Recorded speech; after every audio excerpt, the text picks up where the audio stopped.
సమరం న్యూస్ ఛానల్కు స్వాగతం. ఈనాటి ముఖ్యాంశాలు: దస్త్రాల పరిష్కారానికి 6 నెలలు ఏడాదా, అభివృద్ధిపై మరింత శ్రద్ధ, పాలనలో వేగం పెంచాలి, అధికారులకు ముఖ్యమంత్రి చంద్రబాబు దిశానిర్దేశం. ఏఐతో ఉద్యోగాలు పోవు, కొత్తవి పుట్టుకొస్తాయి, ప్రధాని నరేంద్ర మోదీ. కుంభమేళా నుంచి తిరిగొస్తుండగా ఘోర ప్రమాదం, నెలాఖరుకు ప్రతి కార్యాలయంలో ఈ ఆఫీస్. మంచి నిద్ర కోసం ఇలా చేయండి. ఈరోజు వార్తలను చూద్దాం. దస్త్రాల పరిష్కారానికి 6 నెలలు ఏడాదా, అభివృద్ధిపై మరింత శ్రద్ధ, పాలనలో వేగం పెంచాలి, అధికారులకు ముఖ్యమంత్రి చంద్రబాబు దిశానిర్దేశం. ఆన్లైన్ ఫైళ్లు ఉన్న కొందరు కార్యదర్శులు పరిష్కారానికి 3 నెలలు, 6 నెలలు, ఏడాది సమయం తీసుకుంటున్నారు. అంత సమయం తీసుకుంటే ఎలా? దస్త్రాల పరిష్కారంలో, పాలనలో వేగం పెంచాలి. అంతా మాకు తెలుసనే అహం వద్దు. అన్ని శాఖలు సమన్వయంతో పనిచేసి ప్రభుత్వ విధానాల్ని సమర్థంగా అమలు చేయాలి. అందుకే ఇలాంటి సమావేశాలు అవసరం. జీవితాంతం నేర్చుకోవాలనే తపన ఉండాలి. పనితీరు నివేదికలు కొందరిని ఎత్తిచూపడానికి కాదు, వ్యవస్థను, సమర్థతను మెరుగుపరుచుకోవడానికే అని ముఖ్యమంత్రి చంద్రబాబు పేర్కొన్నారు. వివిధ శాఖల కార్యదర్శులతో సచివాలయంలో మంగళవారం నిర్వహించిన సమావేశంలో సీఎం చంద్రబాబు ప్రారంభోపన్యాసం చేశారు. ఆయన మాట్లాడుతూ, తెలుగు జాతిని ప్రపంచంలో నంబర్ 1 చేయాలనేదే ఎన్డీఏ సంకల్పం. ప్రధాని మోదీ, నేను, ఉప ముఖ్యమంత్రి పవన్ కళ్యాణ్ అదే ఆలోచిస్తున్నాం. కేంద్ర బడ్జెట్ నుంచి నిధులు తెచ్చుకోవడంలో తొలి అడుగు మనదే కావాలి. వీలైనన్ని ఎక్కువ నిధులు తెచ్చుకోవాలి. దేశ రాజకీయాల్లో మాటలు చెప్పేవారు కనుమరుగయ్యారు. సమర్థ పనితీరు చూపేవారే నిలబడుతున్నారు. ఎవరెలా పనిచేస్తారనే విషయమై ప్రజల్లోనూ అవగాహన పెరిగింది. గత 5 ఏళ్ల పాలనను ప్రజలు అంగీకరించలేదు. విధ్వంస పాలకుల్ని తిరస్కరించి మనకు అధికారం అప్పగించారు. ప్రజల నమ్మకాన్ని నిలబెట్టుకునేందుకు అభివృద్ధిపై మరింత ఎక్కువ శ్రద్ధ పెట్టాలి అని స్పష్టం చేశారు. ఏఐతో ఉద్యోగాలు పోవు, కొత్తవి పుట్టుకొస్తాయి, ప్రధాని నరేంద్ర మోదీ. ప్రజలే కేంద్రంగా అప్లికేషన్లను రూపొందించేలా సాంకేతికతను ప్రజాస్వామీకరించాలని, సైబర్ భద్రత, తప్పుడు సమాచారం, డీప్ ఫేక్లపై ఆందోళనను తొలగించాలని, పక్షపాతాలకు తావు లేకుండా విశ్వాసం, పారదర్శకత పెంపొందించేలా సార్వజనీన కృత్రిమ మేధ కోసం అంతర్జాతీయ ఫ్రేమ్వర్క్ను రూపొందించాలని ప్రధానమంత్రి నరేంద్ర మోదీ పిలుపునిచ్చారు. రాజకీయాలను, ఆర్థిక వ్యవస్థను, భద్రతను, సమాజాన్ని ఏఐ మారుస్తోందని, ఈ శతాబ్దపు మానవతావాదానికి కోడ్ రాస్తోందని పేర్కొన్నారు. మన విలువలను నిలబెట్టే పాలనను, ప్రమాణాలను సాధించేందుకు అంతర్జాతీయంగా ఉమ్మడి ప్రయత్నాలు అవసరమని స్పష్టం చేశారు. ఫ్రాన్స్ అధ్యక్షుడు ఇమ్మాన్యుయల్ మెక్రాన్తో కలిసి తాను అధ్యక్షత వహించిన ప్యారిస్ కృత్రిమ మేధ కార్యాచరణ సదస్సులో మంగళవారం మోదీ ప్రసంగించారు. పాలన అంటే ఆపదల నుంచి కాపాడటం, శత్రువుల నుంచి రక్షించడమే కాదు, ఆవిష్కరణలను ప్రోత్సహించడం, సమాజ హితానికి వినియోగించడం కూడా. పక్షపాతానికి తావు లేకుండా నాణ్యమైన డేటాను అభివృద్ధి పరచాలి. స్థానిక పర్యావరణ వ్యవస్థలో ప్రభావవంతంగా, ఉపయోగకరంగా ఉండేలా టెక్నాలజీని తీర్చిదిద్దాలి అని పేర్కొన్నారు.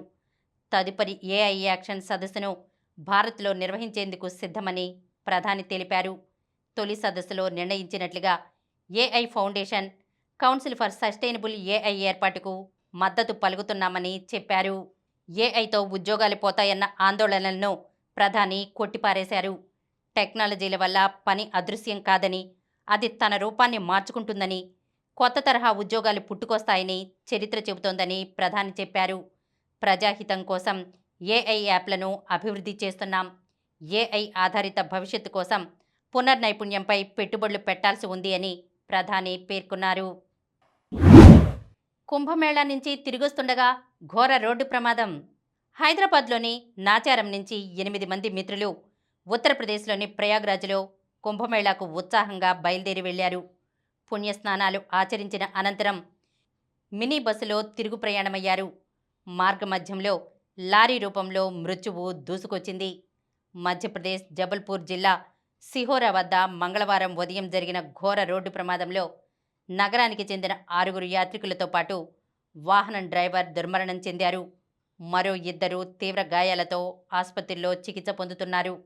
మృతుల్లో 5 నాచారం, మరో 2 తార్నాక, ముసారాంబాగ్కు చెందిన వారున్నారు. మినీ బస్సు వెనుక ఉన్న కారును సైతం లారీ ఢీకొనడంతో అందులో ప్రయాణిస్తున్న వనపర్తి జిల్లా చిన్నమందడి వాసులు 2 గాయపడ్డారు. క్షతగాత్రులిచ్చిన ఫోన్ నంబర్ల ద్వారా అక్కడి కలెక్టర్, పోలీసులు నాచారం పోలీస్ స్టేషన్కు సమాచారం అందజేశారు. జబల్పూర్ ప్రమాదంలో మరణించిన వారి మృతదేహాలను హైదరాబాద్కు చేరవేసేందుకు చర్యలు తీసుకోవాలని అధికారులను మధ్యప్రదేశ్ సీఎం మోహన్ యాదవ్ ఆదేశించారు. క్షతగాత్రులకు మెరుగైన వైద్య సేవలు అందించాలన్నారు. ప్రమాదంపై ముఖ్యమంత్రి చంద్రబాబు నాయుడు సంతాపం ప్రకటించారు. నెలాఖరుకు ప్రతి కార్యాలయంలో ఈ-ఆఫీస్. ఈ నెలాఖరుకల్లా ప్రతి ప్రభుత్వ కార్యాలయంలో ఈ-ఆఫీస్ వ్యవస్థను పూర్తిస్థాయిలో ఏర్పాటు చేసుకోవాలని ముఖ్యమంత్రి చంద్రబాబు స్పష్టం చేశారు. ఇంకా ఒక ప్రభుత్వ విభాగాధిపతి కార్యాలయం, 58 స్వయం ప్రతిపత్తి గల విభాగాలు, 5 స్టేట్ యూనిట్లు సహా 64 కార్యాలయాల్లో ఈ-ఆఫీస్ ఏర్పాటు చేసుకోవాల్సి ఉందని పేర్కొన్నారు.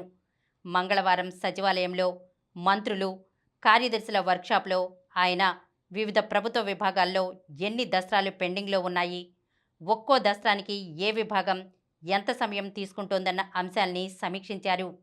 ఇది దస్త్రాల్ని వేగంగా పరిష్కరించడంపై మంత్రులు, కార్యదర్శుల్ని అప్రమత్తం చేసేందుకేనని తెలిపారు. ఆర్థిక అంశాలతో ముడిపడని దస్త్రాల్ని మరీ సంక్లిష్టమైన అంశమైతే తప్ప వెంటనే పరిష్కరించాలని అధికారులను ఆదేశించారు. ఆర్థిక అంశాలతో ముడిపడిన వాటిని బడ్జెట్ లభ్యతను దృష్టిలో ఉంచుకుని ప్రాధాన్య క్రమంలో పరిష్కరించాలన్నారు. దస్త్రాల పరిష్కారంపై ఆర్టీజీఎస్ కార్యదర్శి దినేష్ కుమార్ ప్రజెంటేషన్ ఇచ్చారు. మంచి నిద్ర కోసం ఇలా చేయండి. ప్రతిరోజు ఒకే వేళకు నిద్రించడం, నిద్ర లేవడం అలవాటు చేసుకోవాలి. నిద్రపోయే ముందు సమస్యలను చర్చించకపోవడం మంచిది.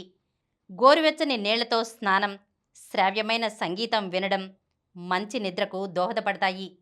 రాత్రి పడుకునే ముందు కాఫీ, టీ, శీతల పానీయాలు, మద్యం వంటి అలవాట్లకు దూరంగా ఉండాలి. నిద్రకు ముందు టీవీ చూడటం, కంప్యూటర్పై పనిచేయడానికి దూరంగా ఉండాలి. పడక గదిలో మరీ ఎక్కువ కాంతి కానీ, చప్పుళ్ళు కానీ లేకుండా చూసుకోవాలి. పడక గదిలో మరీ ఎక్కువ చల్లగా లేకుండా, వెచ్చగా లేకుండా జాగ్రత్త పడాలి. అన్నిటికంటే ముఖ్యంగా రోజు దేహానికి తగినంత వ్యాయామం ఇవ్వడం, దానితో పాటు మెదడుకు మేతగా సుడోకు, పజిల్స్ వంటివి సాల్వ్ చేస్తూ మెదడుకు తగినంత వ్యాయామాన్ని కల్పించడం చేయాలి. ఇలాంటివి చేయడం వల్ల మంచి నిద్రతో పాటు మెదడుకు మంచి ఆరోగ్యం సమకూరుతుంది. ఇప్పుడు కొన్ని సంక్షిప్త వార్తలను చూద్దాం. మహిళలకు వర్క్ ఫ్రం హోం, పెద్ద ఎత్తున ప్రణాళిక రచిస్తున్నాం. ముఖ్యమంత్రి చంద్రబాబు వెల్లడి. మహిళలకు వర్క్ ఫ్రం హోం కోసం రాష్ట్ర ప్రభుత్వం పెద్ద ఎత్తున ప్రణాళిక రచిస్తోందని ముఖ్యమంత్రి చంద్రబాబు తెలిపారు. కోవిడ్ సమయంలో పనితీరులో మార్పు వచ్చిందని, దానిని సద్వినియోగం చేసుకోవాలని సూచిస్తున్నామని మంగళవారం ఎక్స్ వేదికగా పేర్కొన్నారు. సెమీస్లో ముంబై, విదర్భ, గుజరాత్. రంజీ ట్రోఫీలో 3 సెమీస్ బెర్తులు ఖరారయ్యాయి. డిఫెండింగ్ ఛాంపియన్ ముంబై, విదర్భ, గుజరాత్ తర్వాతి దశకు చేరుకున్నాయి. లక్ష్య నందిని, నిత్య అదుర్స్, జ్యోతి, యాసిన్లకు స్వర్ణాలు.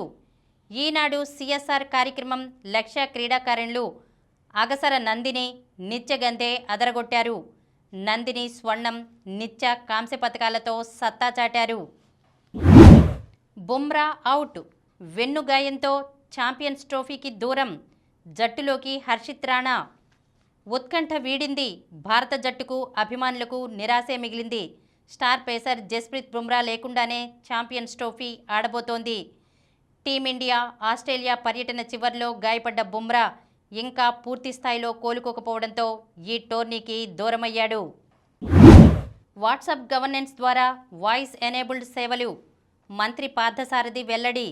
మన మిత్ర వాట్సాప్ గవర్నెన్స్ను మరింత విస్తరించాలని, అన్ని శాఖలు భవిష్యత్తులో ప్రజలతో సంబంధమున్న ప్రతి విషయాన్ని వాట్సాప్ ద్వారా అందించాలని అధికారులను ముఖ్యమంత్రి చంద్రబాబు ఆదేశించినట్లు సమాచార, పౌర సంబంధాల శాఖ మంత్రి కొలుసు పార్థసారథి వెల్లడించారు. మరిన్ని వార్తా విశేషాలతో రేపటి సమరం న్యూస్ ఛానల్లో మళ్ళీ కలుద్దాం. ప్రతిరోజు వార్తా విశేషాల కోసం అనతి కాలంలోనే 20 కోట్లకు పైగా వ్యూస్ సాధించిన సమరం ఛానల్ సమర్పించు సమరం న్యూస్ ఛానల్కు సబ్స్క్రైబ్ చేయండి, లైక్ చేయండి, మీ ఫ్రెండ్స్కి షేర్ చేయండి.